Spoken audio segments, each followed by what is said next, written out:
نحمده ونصلي ونسلم على رسوله النبي الكريم اما بعد فاعوذ بالله من الشيطان الرجيم بسم الله الرحمن الرحيم قال الله تبارك وتعالى في القرآن المجيد واشكروا نعمة الله إن كنتم إياه تعبدون صدق الله العظيم۔ معزز حاضرین و سامعین، اللہ رب العزت کا بے پایہ فضل و احسان ہے کہ جس نے اپنی توفیق خاص اور حضور نبی اکرم صلی اللہ علیہ وآلہ وسلم کے نالین مبارک کے تصدق سے ہمیں اپنی بارگاہ میں حاضر ہونے کی توفیق عطا فرمائی۔ دعا ہے کہ اللہ رب العزت ہماری اس حاضری کو قبول فرمائے۔ آج کی اس نشست میں نے گفتگو کے عنوان کے طور پر ایک آیت کریمہ کے آخری کلمات تلاوت کرنے کا شرف حاصل کیا ہے، جس میں اللہ رب العزت نے ارشاد فرمایا وَاشْكُرُوا نِعْمَةَ اللَّهِ إِن كُنتُمْ إِيَّاهُ تَعْبُدُونَ۔ فرمایا اگر تم صحیح معنوں میں اللہ کی عبادت کا حق ادا کرنا چاہتی ہو، اس کی بندگی کا حق ادا کرنا چاہتی ہو، تو پھر ضروری ہے کہ اس کی نعمتوں پر اس کا شکر ادا کیا جائے۔ بغیر نعمتوں کا شکر ادا کیے اس کی بندگی کا حق ادا نہیں ہو سکتا۔ اور یہ جس بندگی کی میں بات کر رہا ہوں کہ باری تعالیٰ نے بتایا کہ اگر بندگی کا حق ادا کرنا چاہتی ہو تو یہی وہ بندگی ہے جس مقصد کے لیے اللہ رب العزت نے انسان کو پیدا کیا۔ آپ کبھی اس کائنات پر نظر دوڑائیں، اس کائنات کے اندر اللہ رب العزت نے انسانوں کے لیے یہ جو گھر بہار نعمتیں پیدا کر رکھی، جن کے بارے میں وہ خود کہتا ہے وَإِن تَعُدُّوا نِعْمَةَ اللَّهِ لَا تُحْصُوهَا، کہ لوگوں اگر تم اللہ کی نعمتوں کو گننا چاہو، ان کو شمار کرنا چاہو تو تم ان کو گن نہیں کر سکتے، شمار نہیں کر سکتے۔ آپ جدھر نظر دوڑائیں گے ہر طرف اس کی نعمتیں ہی نعمتیں آپ کو نظر آئیں، یعنی ایسی ایسی نعمتیں کہ جن کا انسان اندازہ بھی نہیں کر سکتا، اس کو احساس بھی نہیں ہو سکتا کہ کیا یہ بھی کوئی اللہ کی نعمت ہو سکتی۔ انسان اپنے جسم پر ہی نظر دوڑائے تو اس جسم کے اندر اللہ رب العزت نے اس کے لیے کروڑوں نعمتیں پیدا کر رکھی، اور جب کوئی ایک نعمت بھی بندے سے چھنتی ہے تو پھر احساس ہوتا ہے کہ اس نعمت کی قدر و قیمت کیا تھی۔ اور اسی طرح انسان کے جسم سے باہر اس کائنات کے اندر بھی اللہ رب العزت نے اس نے کروڑوں اربوں کھربوں نعمتیں انسان کے لیے بنائی۔ تو گویا یہ کائنات کے اندر جو کچھ بھی ہے اس نے یہ سب کچھ حضرت انسان کے لیے بنایا، اور اس کو اس نے قرآن پاک میں کئی ایک مقامات پر ارشاد فرمایا، جیسے کہ سورہ بقرہ میں ایک مقام پر فرمایا هو الذی خلق لکم ما فی الارض جمیعا، فرمایا انسانوں جو کچھ زمین میں ہے اللہ وہ ہے کہ جس نے یہ سب کچھ تمہارے لیے پیدا کیا۔ لکم فرمایا تمہارے لیے ہے، انسانوں تمہارے لیے پیدا کیا۔ اور یہاں تو زمین کی بات ہے نا، ایک دوسرے مقام پر فرمایا سخر لکم ما فی السماوات و ما فی الارض، کہ اے انسانوں جو کچھ زمین و آسمان میں ہے، اور اس کا دوسرا معنی یہ ہے کہ جو کچھ پستیوں میں ہے اور جو کچھ بلندیوں میں ہے، فرمایا اس نے وہ سب کچھ لکم اے انسانوں تمہارے لیے مسخر کر دیا، تمہارے تصرف میں دے دیا۔ جس کا مطلب یہ ہے کہ اس کائنات کا مقصود وہ انسان ہے۔ اللہ نے یہ سب کچھ حضرت انسان کے لیے پیدا کیا، تو وہ انسان جس کے لیے اللہ رب العزت نے یہ سب کچھ بنایا ہے، تو ذہن میں سوال پیدا ہوتا ہے کہ پھر اس انسان کو کس مقصد کے لیے پیدا کیا؟ تو وہ باری تعالیٰ نے قرآن پاک میں سورہ ذاریات میں ارشاد فرمایا وَمَا خَلَقْتُ الْجِنَّ وَالْإِنسَ إِلَّا لِيَعْبُدُونَ، فرمایا انسان تیرے پیدا کیے جانے کا اور کوئی مقصد نہیں ہے، اگر کوئی مقصد ہے تو صرف ایک کہ تیری زندگی کا ایک ایک لمحہ بھی میری عبادت اور بندگی کے دائرے میں گزرنا چاہیے۔ انسان کو اللہ نے صرف اپنی عبادت اور بندگی کے لیے پیدا کیا، یعنی جو کچھ کائنات میں ہے وہ سب کچھ اس نے انسان کے لیے بنایا ہے، اور انسان کو اللہ نے اپنی عبادت اور بندگی کے لیے پیدا کیا ہے۔ اب یہ جو اس نے انسان کو اپنی عبادت اور بندگی کے لیے پیدا کیا، تو تلاوت کیے گئے کلمات جو میں نے عنوان گفتگو کے طور پر تلاوت کیے، باری تعالیٰ اس مقام پر فرما رہے ہیں کہ میرے بندو، اگر صحیح معنوں میں میری بندگی کا حق ادا کرنا چاہتی ہو، صحیح معنوں میں میرے بندے بننا چاہتی ہو، تو یاد رکھو اس وقت تک تم میرے بندے نہیں بن سکتے جب تک کہ تم پہلے میری نعمتوں پر میرا شکرانہ ادا نہیں کرتے۔ وہ کہتا ہے وَاشْکُرُوا نعمت اللہ، اللہ کی نعمت پر اس کا شکر ادا کرو، ان کنتم ایاہ تعبدون، اگر تم صحیح معنوں میں اس کی بندگی کا حق ادا کرنا چاہتے ہو۔ اگر اس کے بندے بننا چاہتے ہو تو ضروری ہے کہ پھر اس کی نعمتوں پر اس کا شکر ادا کیا جائے۔ اور یہ شکرانے کی بات باری تعالیٰ نے قرآن پاک میں 20 مقامات پر کی۔ کہیں فرمایا وَاشْکُرُوا لِی وَلَا تَکْفُرُوا، فرمایا میرے بندو میری نعمتوں پر میرا شکر ادا کیا کرو، کبھی کفران نعمت نہ ادا کیا کرو۔ کہیں فرمایا لَئِن شَکَرْتُمْ لَأَزِیدَنَّکُمْ، اگر تم میری نعمتوں پر میرا شکر ادا کرو گے تو میں اپنی نعمتوں کے دروازے تمہارے اوپر اور کھول دوں گا۔ وَلَئِن کَفَرْتُمْ إِنَّ عَذَابِی لَشَدِیدٌ، فرمایا اگر کفران نعمت کرو گے، میرا شکرانہ ادا نہیں کرو گے، تو یاد رکھو پھر میرا عذاب بڑا شدید ہے جس کی گرفت سے تم بچ نہیں سکتے ہو۔ تو بار بار اس نے قرآن پاک میں یہ میسج اور پیغام دیا ہے کہ اگر میرے بندے بننا چاہتی ہو، میری عبادت اور بندگی کا حق ادا کرنا چاہتی ہو، تو یہ ممکن نہیں ہے جب تک کہ تم پہلے میری نعمتوں پر میرا شکر ادا نہیں کرو۔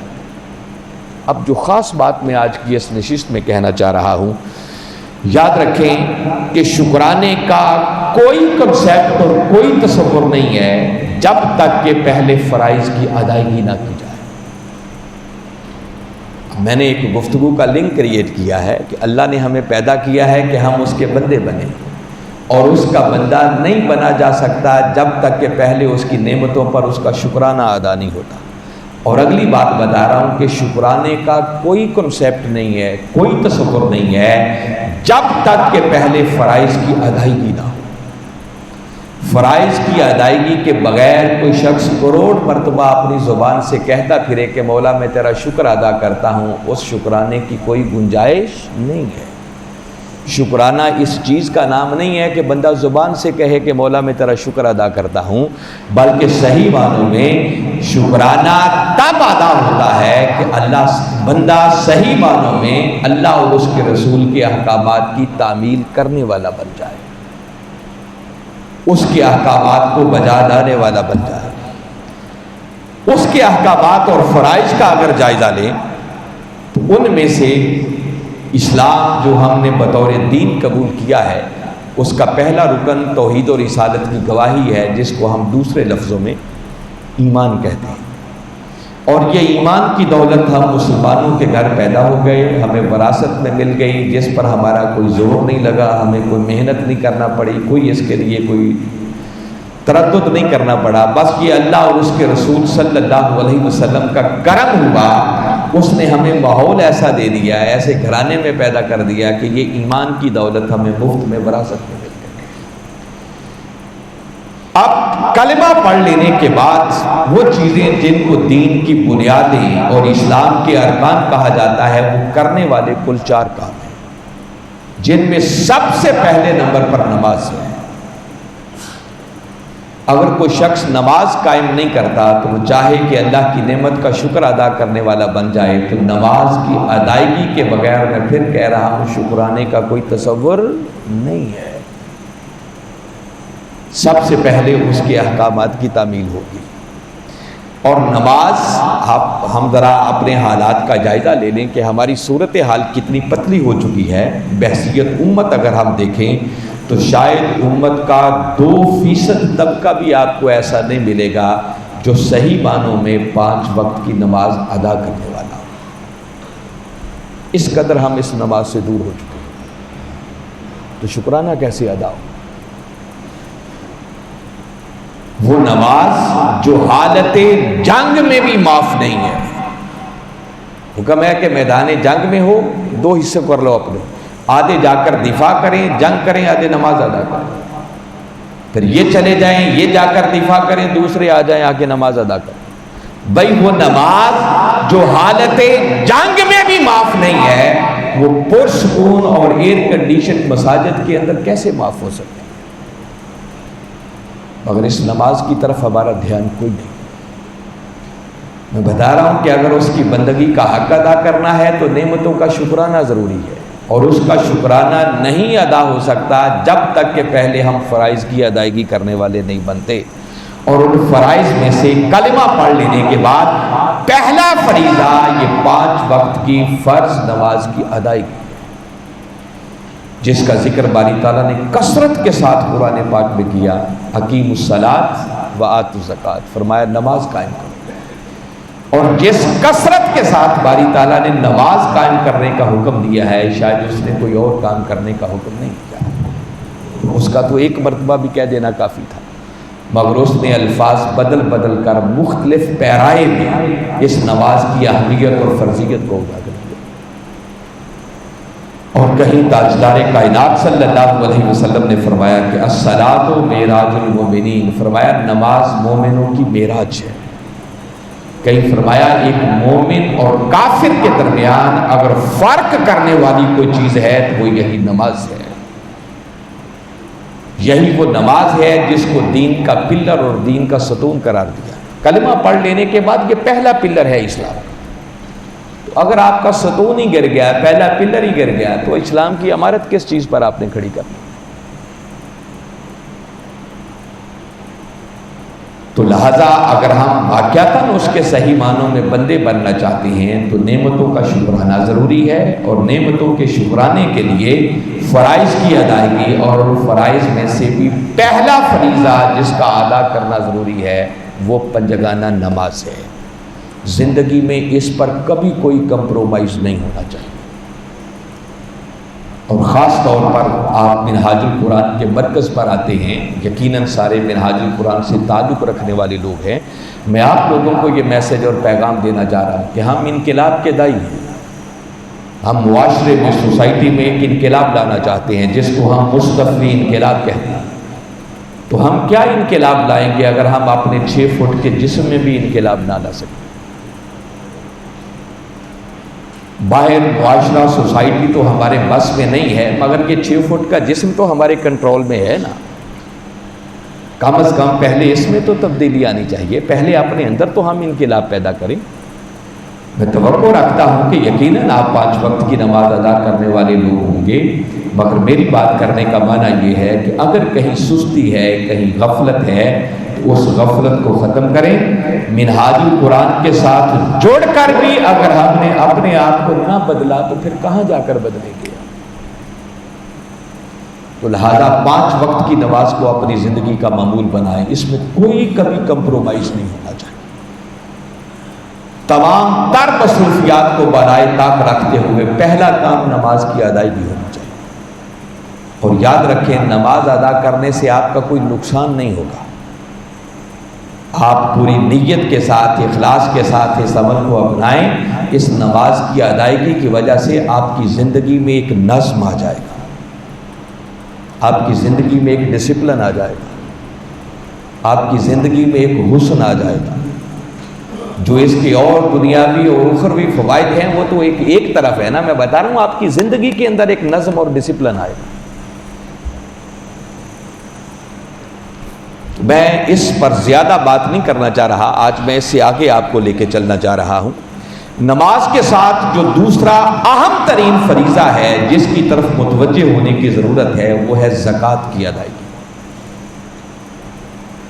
اسلام کے ارکان کے حوالے سے بھی اگر دیکھا جائے تو کلمہ پڑھ لینے کے بعد پہلا اسلام کا رکن نماز کی ادائیگی ہے، اور اس کے بعد زکوٰۃ ہے۔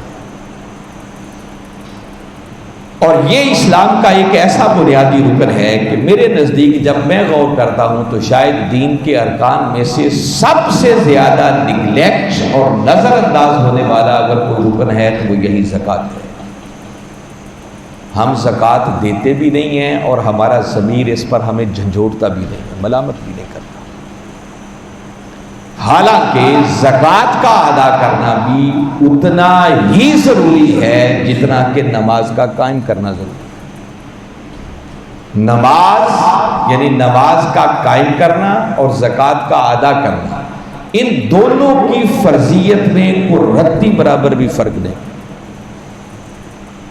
جس طرح نماز نہ پڑھنے والے کی گرفت ہوگی، اسی طرح جو شخص زکوٰۃ نہیں دے گا وہ اللہ کی بارگاہ پہ مجرم ہوگا، گناہ گار ہوگا، اس کی گرفت کی جائے گی، حساب لیا جائے گا۔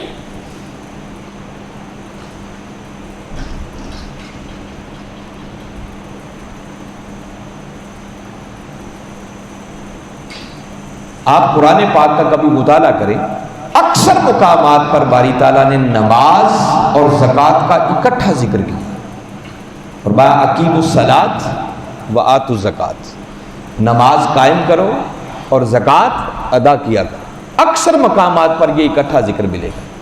اور حضرت عبداللہ ابن عباس رضی اللہ تعالیٰ عنہ فرماتے ہیں کہ یہ جو باری تعالیٰ نے قرآن پاک میں نماز اور زکوٰۃ کا اکٹھا ذکر کیا ہے، وہ کہتے ہیں اکٹھا ذکر کر کے باری تعالیٰ یہ میسج اور پیغام دینا چاہ رہے ہیں کہ لوگوں یہ نماز اور زکوٰۃ ایک پیکج ہے، یہ الگ الگ قبول کوئی نہیں ہوگا، یہ قبول ہوں گے تو دونوں اکٹھے ہوں گے۔ کوئی شخص نمازیں پڑھے، تہجدیں پڑھے، نوافل ادا کرے، حج کرے، عمرے کرے، مگر زکوٰۃ ادا نہ کرے تو اللہ تعالیٰ اس کی نمازوں کو بھی اس کے منہ پر دے مارے گا، وہ کوئی قبول نہیں۔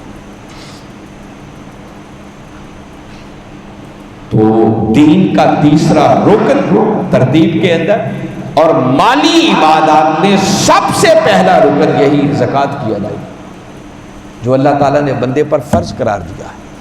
تاجدار کائنات صلی اللہ علیہ وسلم نے ارشاد فرمایا، جو شخص اپنے مال کی زکوٰۃ ادا نہیں کرتا، قیامت والے دن اس کے مال کو اژدہا بنا کر اس کے گلے میں ڈال دیا جائے گا، جو اس بندے کو ڈسے گا اور کہے گا میں ہی تیرا مال ہوں، ذرا اپنے مال کا مزہ چکھ۔ قرآن پاک میں باری تعالیٰ نے ایک مقام پر فرمایا، والذین یکنزون الذھب والفضہ ولا ينفقونها في سبيل الله يوم يحمى عليها في نار جہنم فتقوى بها جباههم وجنوبهم وظهورهم۔ فرمایا وہ لوگ جو سونے اور چاندی کے ڈھیر اکٹھے کرتے ہیں، مال جمع کرتے ہیں، اس میں سے خرچ نہیں کرتے، زکوٰۃ نہیں نکالتے، فرمایا قیامت کا دن آئے گا ان کے مال کو جہنم کی آگ میں تپا تپا کر ان کے جسموں کو داغا جائے گا۔ میں کوئی قصہ کہانی نہیں آپ کو اللہ کا قرآن سنا رہا، فرمایا بندے کے جسموں کو داغا جائے گا، اور جب جسموں کو داغا جائے گا تو آگے پھر قرآن پاک کا جملہ ہے، ادھر جسموں کو داغا جائے گا اور ساتھ بندے سے کہا جائے گا بندے یہی وہ تیرا مال ہے جسے بڑی محنت سے جمع کرتا تھا، اب ذرا اپنے مال کا مزہ چکھا۔ تو وہ مال جس کو ہم نے اتنی محنت سے کمایا مگر اس کی زکوٰۃ ادا نہ کر کے اگر وہی مال ہمارے لیے باعث عذاب بن گیا تو ہم نے سودا منافع کا تو نہ کیا، یہ تو گھاٹے کا سودا کیا۔ تو میں آج کی نشست میں دوسری بات جس کی طرف متوجہ کرنا چاہ رہا ہوں کہ اگر ہم اللہ کی نعمتوں پر اس کا شکرانہ ادا کرنا چاہتے ہیں تاکہ ہم صحیح معنوں میں اس کے بندے بن جائیں، تو بندگی کا کوئی کنسیپٹ نہیں ہے جب تک اس کی نعمتوں کا شکرانہ ادا نہ کیا جائے، اور اس کے شکر کا کوئی تصور نہیں ہے جب تک کہ پہلے فرائض کی ادائیگی نہ ہو، اور فرائض کی ادائیگی میں کلمہ پڑھ لینے کے بعد پہلے نمبر پر نماز ہے اور نماز کے بعد زکوٰۃ کی ادائیگی ہے۔ مگر افسوس یہ ہے کہ ہم اس زکوٰۃ کی ادائیگی کی طرف متوجہ نہیں ہوتے۔ میں نے نماز کا تو کہا نا کہ شاید 2% لوگ آپ کو ایسے مل جائیں جو باقاعدہ نماز ادا کرتے ہوں گے، مگر زکوٰۃ کے حوالے سے جب آپ ڈھونڈنے نکلیں گے تو شاید 1% لوگ بھی زکوٰۃ دینے والے کوئی نہ، کوئی باقاعدہ حساب نہیں کرتا کہ میرے پاس مال کتنا ہے اور کتنی زکوٰۃ، اول تو دیتا ہی کوئی نہیں، کوئی دے تو وہ بھی حساب کوئی نہیں کرتا۔ اندازے سے اٹکل پچو سے چلو تھوڑا بہت غریبوں کو دے دو، احسان کر دو وہ بھی کسی. تو لہذا یہ ایک فریضہ ہے، ہر صاحب نصاب کے ذمہ ہے. جس کو بھی اللہ نے صاحب نصاب بنایا ہے اس کو زکوٰۃ کا ادا کرنا ضروری ہے. اس کی طرف ہمیں متوجہ ہونا چاہیے. اس کے بہت سارے اینگلز ہیں اس پر گفتگو کرنے کے، انشاءاللہ میں آئندہ 1-2 نشستوں میں اسی سبجیکٹ پر بات کروں گا، مگر آج میں صرف اس کا ایک پہلو بتانا چاہتا ہوں. یہ جو لفظ زکوٰۃ ہے، زکوٰۃ کے مختلف معنی میں سے ایک معنی ہے بڑھنا، پھلنا پھولنا، نشو و نما پانا. اور زکوٰۃ کو زکوٰۃ اس لیے کہتے ہیں کہ یہ بقیہ مال کے بڑھنے کا معنوی طور پر سبب بن جاتی ہے. آپ نے اپنے مال کی زکوٰۃ ادا کی تو یاد رکھو زکوٰۃ کے ادا کرنے سے آپ کا مال کم نہیں ہوگا بلکہ مال بڑھ جائے گا. میں صرف اس ایک معنی پر آج تھوڑی سی بات کرتا ہوں جتنی ہمارے پاس دامن وقت میں گنجائش ہے. یہ بات آپ کے علم میں ہونی چاہیے کہ پچھلے جمعۃ المبارک میں نے اعلان کیا تھا کہ انشاءاللہ اس جمعے سے جمعۃ المبارک کی نماز 2 بجے کھڑی ہوگی.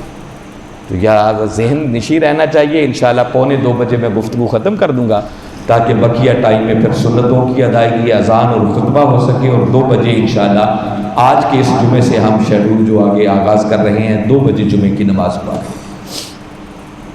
تو میں صرف یہ ایک بنیادی معنی آج سمجھانا چاہ رہا ہوں کہ اگر بندے کو یہ یقین ہو جائے کہ زکوٰۃ دینے سے میرا مال کم نہیں ہوگا بلکہ مال بڑھ جائے گا تو شاید ہم میں سے کوئی بھی زکوٰۃ دینے سے انکار نہ کرے. ہم زکوٰۃ دیتے اس لیے نہیں ہیں، ہمیں ڈر لگا رہتا ہے کہ یہ دے دیا تو مال تو کم ہو جائے گا.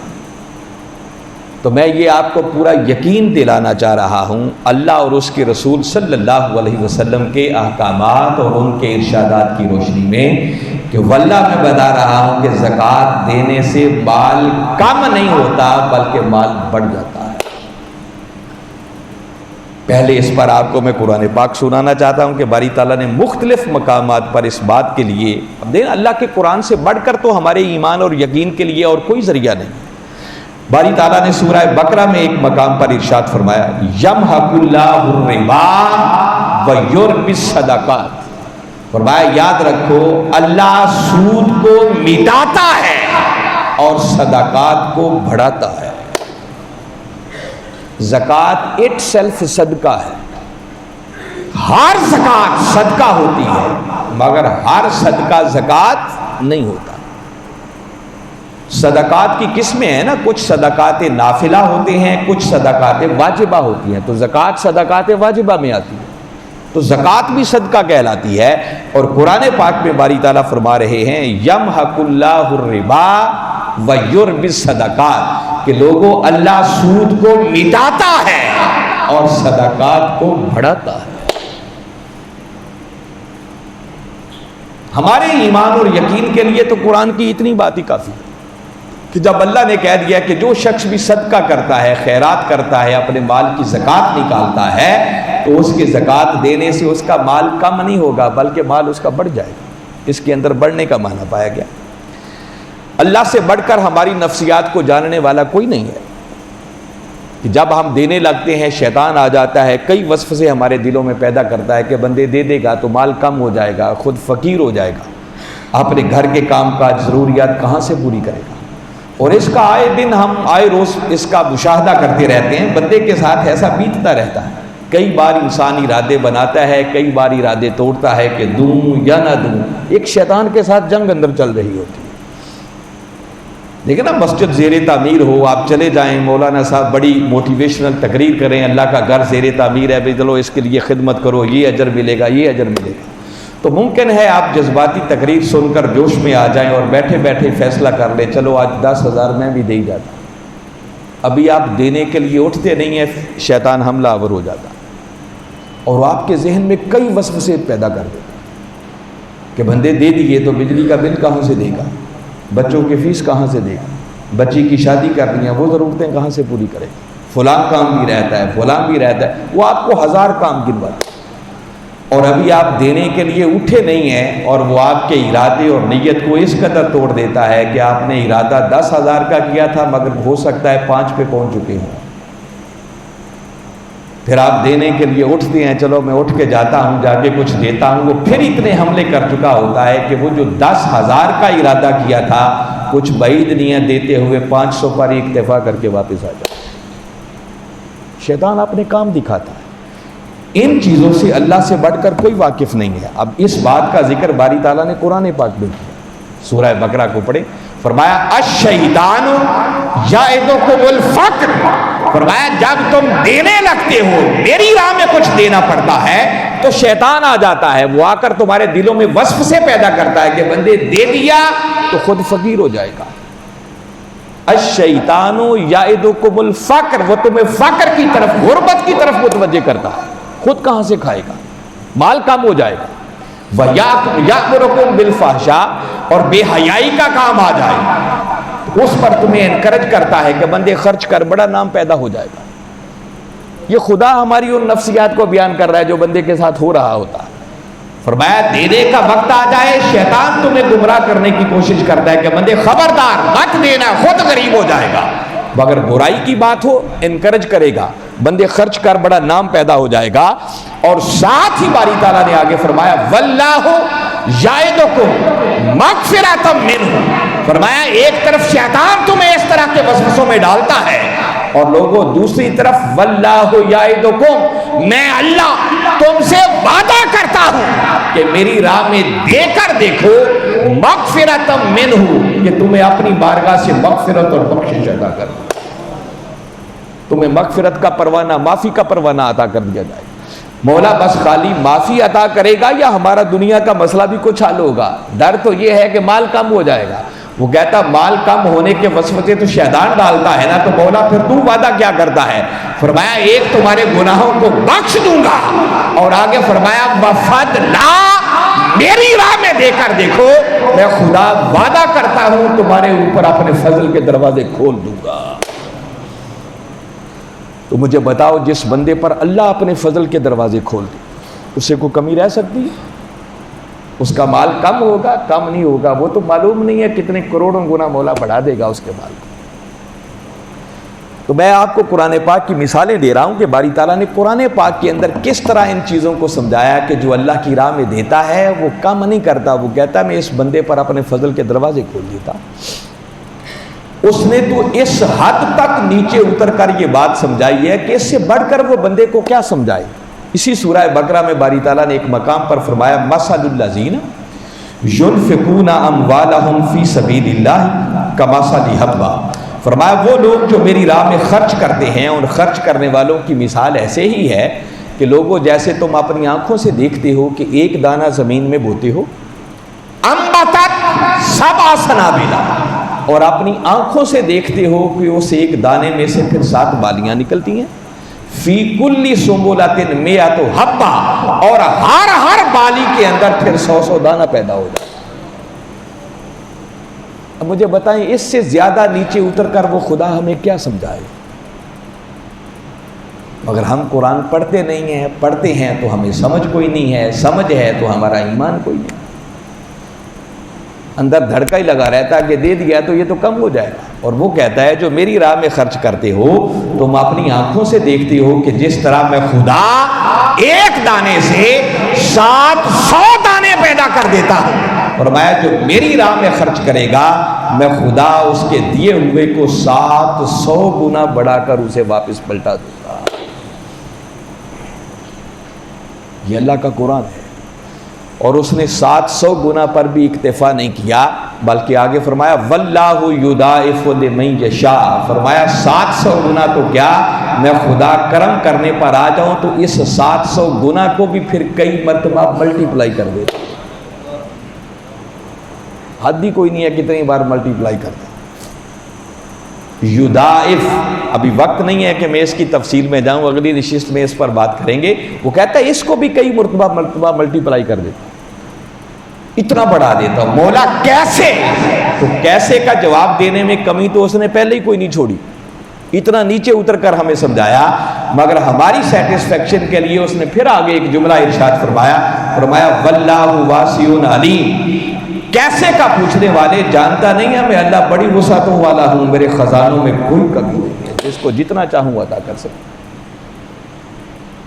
تو میں یہ بات آپ کے ذہنوں میں اتارنا چاہ رہا ہوں کہ بندو یاد رکھو، اللہ کی راہ میں مال میں سے زکوٰۃ دینے سے آپ کا مال کم نہیں ہوگا بلکہ آپ کا مال بڑھ جائے گا۔ ہم بڑے بڑے کاروبار کرتے ہیں، بڑے بڑے بزنس کرتے ہیں، بڑی بڑی تجارتیں کرتے ہیں نا، تاکہ پروفٹ ملے، مال بڑھے، مگر کبھی ہمیں یہ سودا مولا کے ساتھ بھی کر کے دیکھنا چاہیے، اور یہ مولا کے ساتھ بھی ایک تجارت ہے۔ آپ کبھی سورہ صف کو پڑھے، اس نے ایمان والوں کو مخاطب کیا اور فرمایا یا ایھا الذین آمنوا، اے ایمان والو، ھل ادلکم علی تجارت، فرمایا کیا میں تمہیں ایک ایسی تجارت نہ بتا دوں؟